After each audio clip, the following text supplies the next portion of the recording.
Hey Thrivers, welcome back to another episode of Thrivin in Color.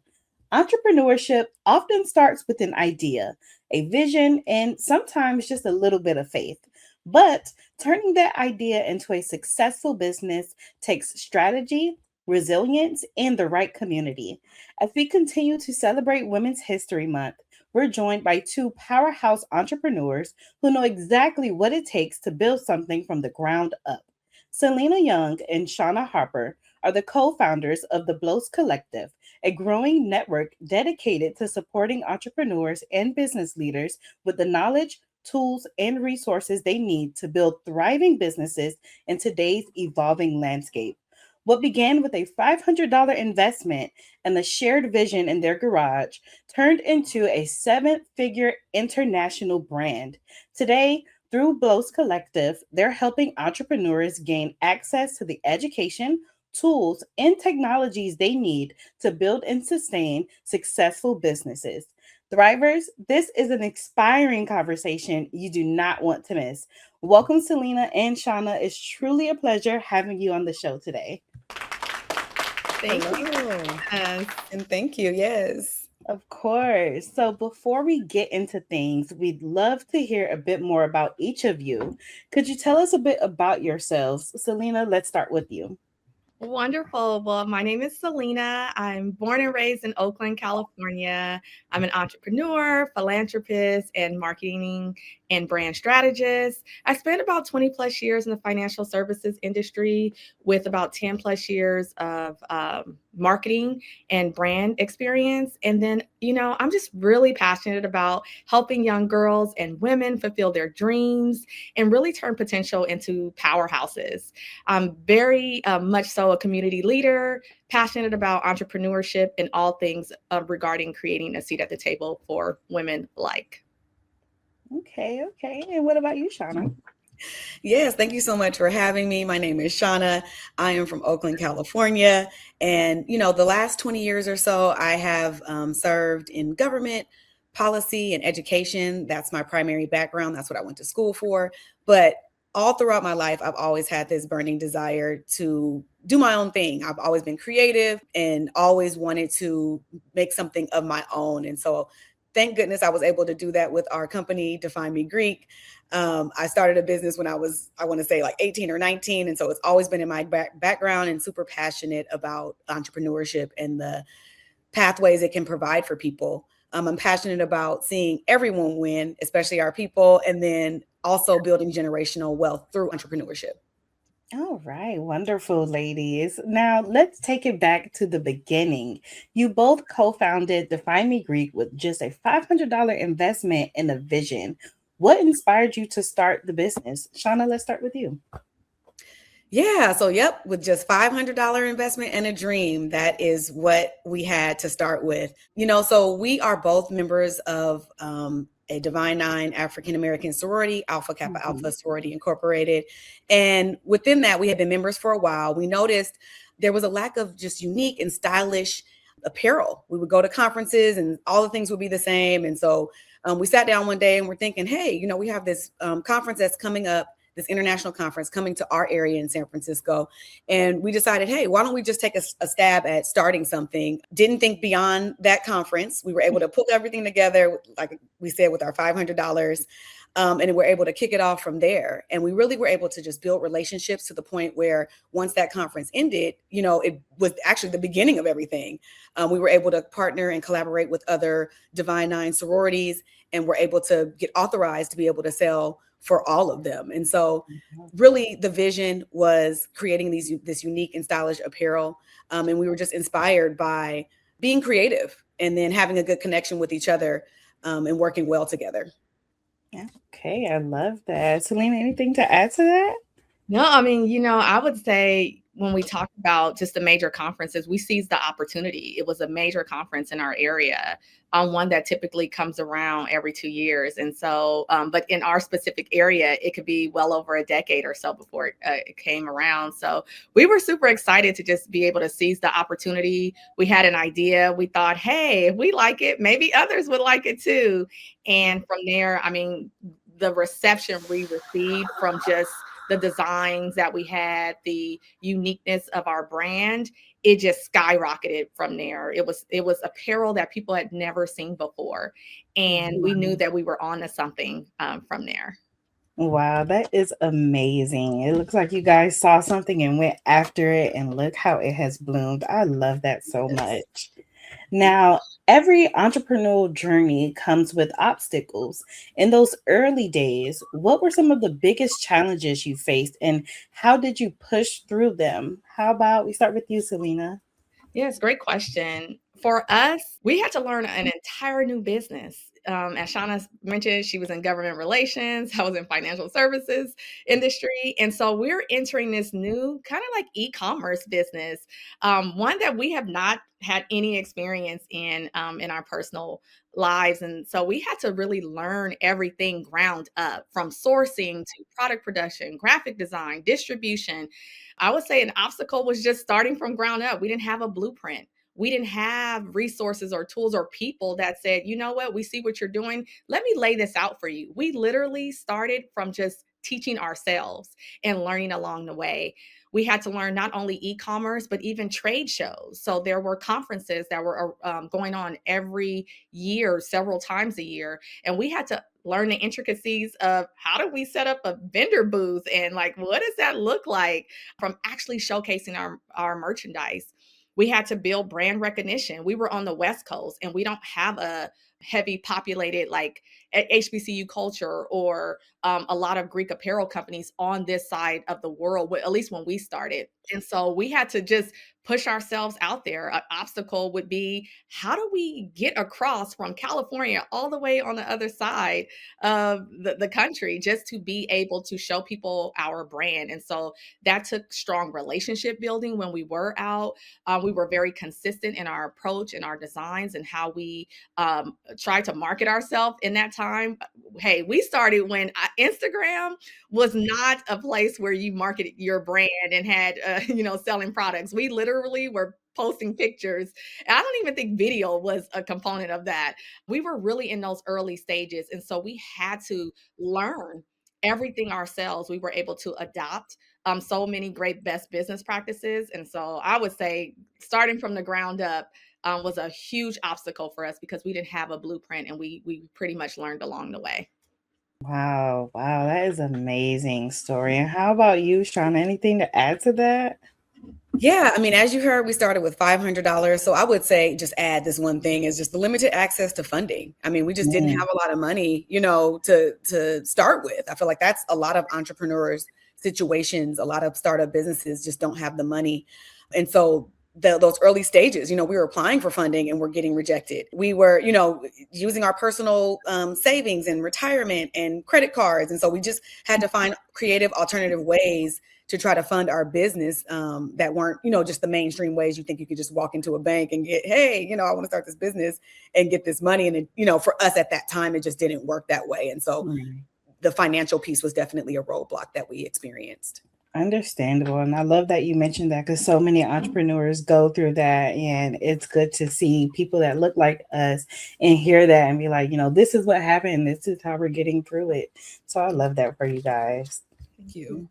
Now, you both spent years balancing your careers while building the business before taking the leap into full on entrepreneurship in 2020.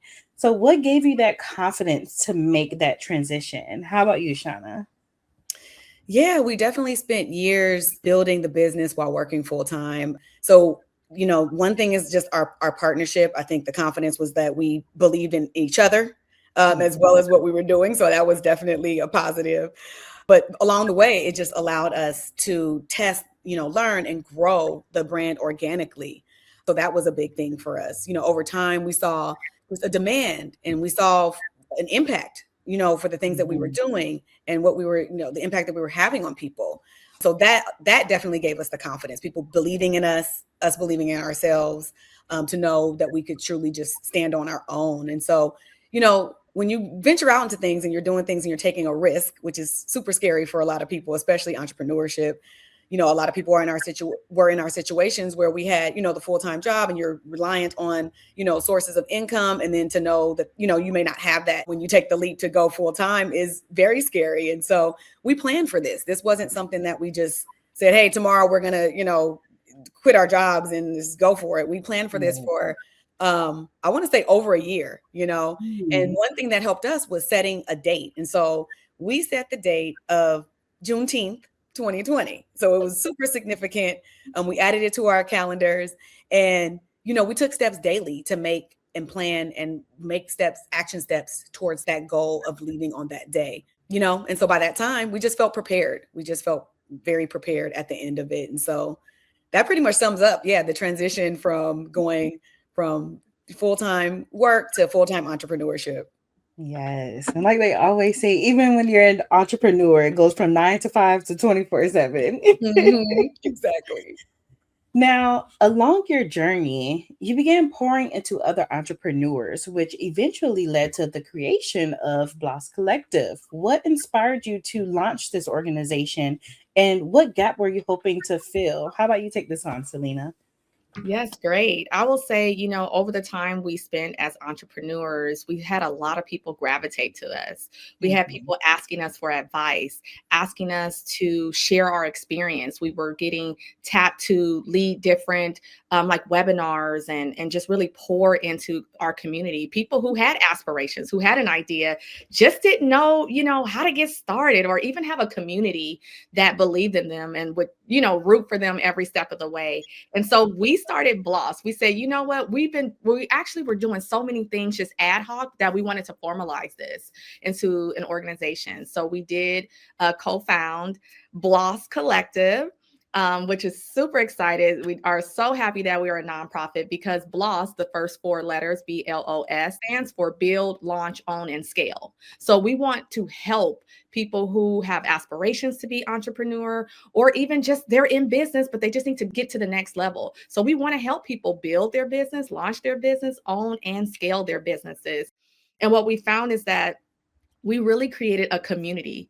People who are, sometimes as a business owner, you're alone and you think to yourself, okay, am I doing this right? Or sometimes you got to cheer yourself on when you can actually be a part of a thriving community of people who are going to walk with you, throughout your journey, people who are going to root for you, give you resources, access to things that when we first started, we didn't have. And so we don't want to gatekeep. We said, hey, we didn't have this when we started, but there are people who were in our shoes where we were like 10 plus years ago. How can we give them tools and resources so that they don't have to start from ground zero? They can at least have an elevated approach to entrepreneurship through access, resources, and a community alike. So it's been great. We absolutely love pouring into others, and it's just a passion of ours to be able to see others succeed. That's wonderful. And I love that you say you guys didn't gatekeep, because so many others out there who wants to start this entrepreneurial journey and they need that guidance and that community. So I just love the BLOS Collective and the organization you guys have built.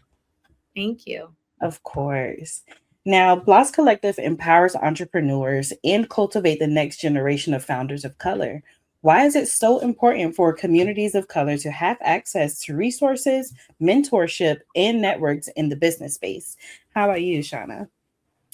Yeah, so I think BLOS Collective, being the organic organization that it grew into, I feel like we didn't, we knew that we were filling a gap, but I just don't feel like we knew just how important this opportunity and these experiences and this platform that we were creating really is for people. So, many entrepreneurs, they don't have access to things and opportunities that are just readily available, just historically, just the systemic things that have happened to us over time, and so we really were looking to create pathways for entrepreneurs to gain knowledge, to gain capital, and to have those connections. I mean, that's just incredibly important throughout any entrepreneur's journey. Yeah. And so, as it relates to founders of color, when they are supported, they're pouring back into their communities, they're hopefully creating jobs that invest back into the communities that mean something to them. And they're hopefully inspiring the next generation of entrepreneurship so that others can see that this is a real possibility. And so this is just the ripple effect that we wanted to have BLOS Collective to have on the people and the communities and the programs that we are putting on. We wanted that impact to show. So, it's not enough, I think, to pour into adult businesses. So one of the things we're super proud of is pouring into youth entrepreneurs. We have a program that we run throughout the school year, as well as gearing up to run a summer program. And, we want to get this process started early. We want to make sure that our young people have exposure at a young age, because we're not often taught these things in school. And it's not often an accessible pathway for as a career, or often talked about as a career in some households. And so I think this early exposure to business education just increases confidence, career readiness, and then just hopefully upward economic mobility for people in our community. Yes, absolutely. And you guys are investing in the youth and involving in them. That is so major because our youth is so brilliant. And nowadays they come up with these brilliant ideas. They're taking over social media. So it's wonderful that you guys putting them at the forefront and showing them like, hey, these are things that you can do as well. That's wonderful. Thank you. Now, one thing that really stands out about the BLOS Collective is its focus on bridging business and technology. Why is it important for today's entrepreneurs to embrace technologies like AI? Selena, you want to take this one on? Yes. One thing we know, change is constant and technology is always evolving. And being an entrepreneur, you're going to need to leverage technology in order to build a business, launch a business, own a business, or scale a business. Technology is not going anywhere. For the most part, it's being elevated to so many different levels that sometimes it's hard to keep up. We want to be a resource where we can support entrepreneurs and show them ways that they can drive efficiency in their businesses, how they can streamline operations, how they can elevate their marketing strategies to reach more people at a faster rate, saving them time, saving them money.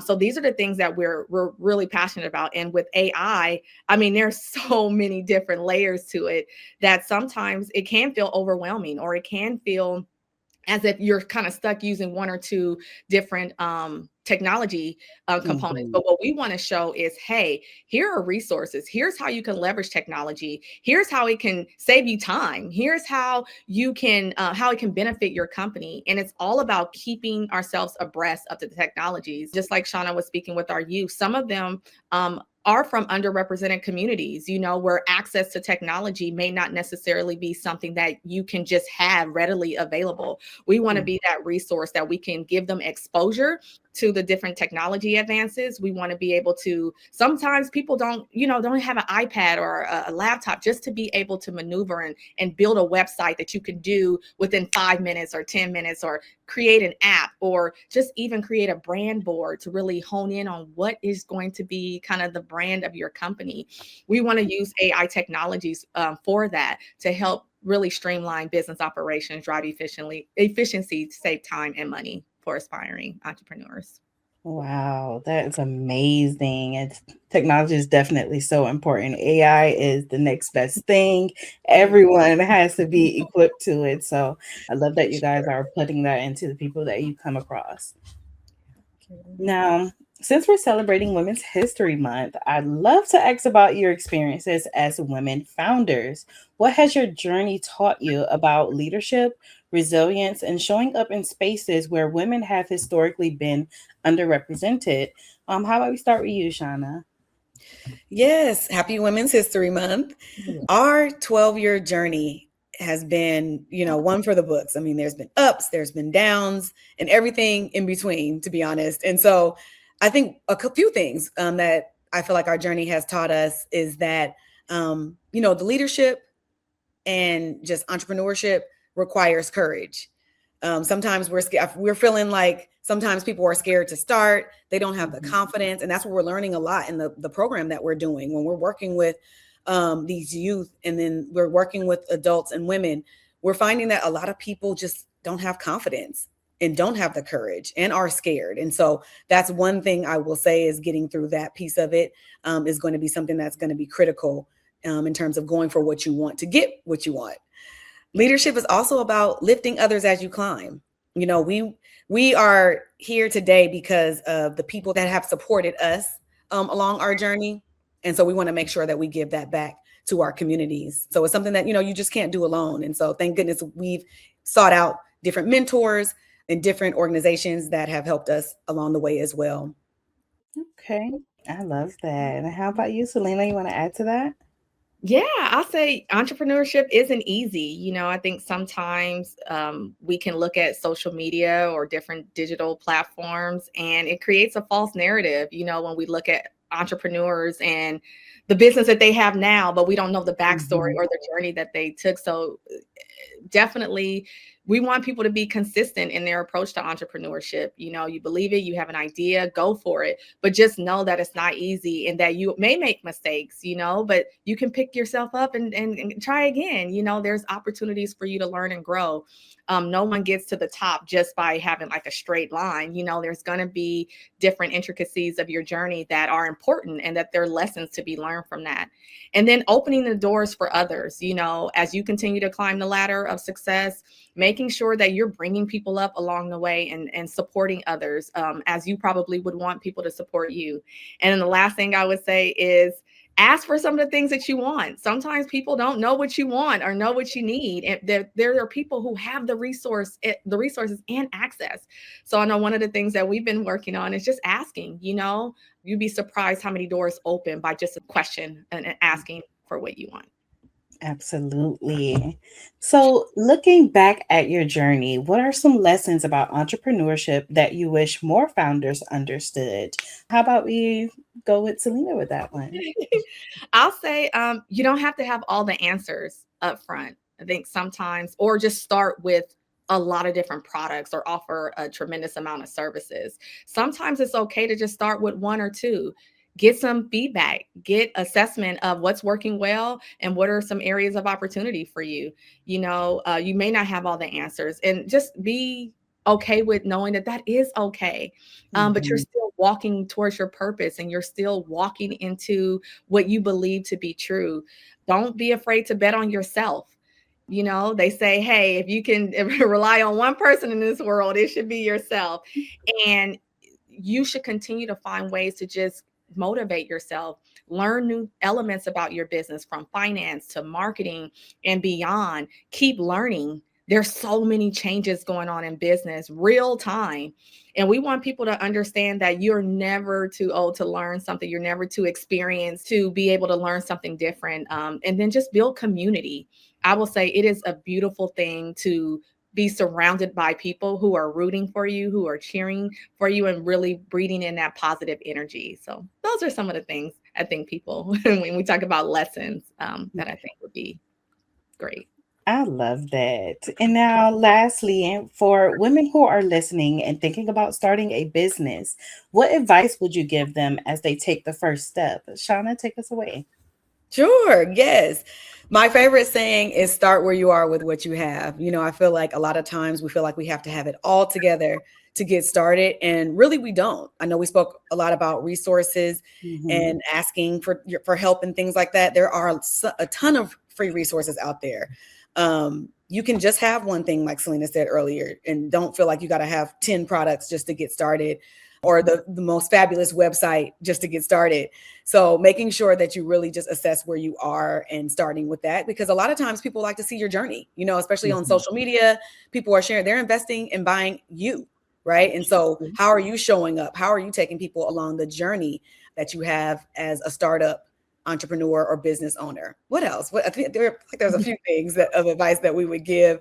I would say just make sure you do your research. That's one thing I feel like we didn't touch upon, is doing your research. A lot of people get out there and they're like, oh, I have this great idea.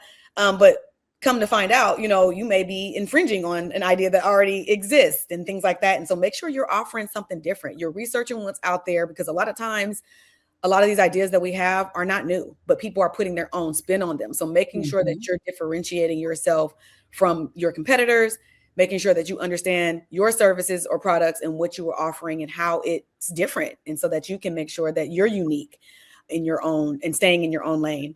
So those are some of the things I think about as lessons, or for women who are looking to take the first step into entrepreneurship. All righty. Well, ladies out there, you heard it here first. Selena and Shauna, it's been such a pleasure having you on the program. Thank you so much for dropping those gems today. Before we wrap up, please let everyone know where they can find and connect with you. Awesome. So on our social pages, you can find us at BLOS Collective. And you can check us out on our website at bloscollective.org. All righty. And to our listeners, stay connected with BlackPRWire by following at BlackPRWire on Facebook, Instagram, LinkedIn, and X for the latest news, stories, and updates in Black communities. Thank you for tuning in to BlackPRWire's Thriving in Color podcast. I'm your host, Camry. Keep thriving in color, and remember, happy Women's History Month.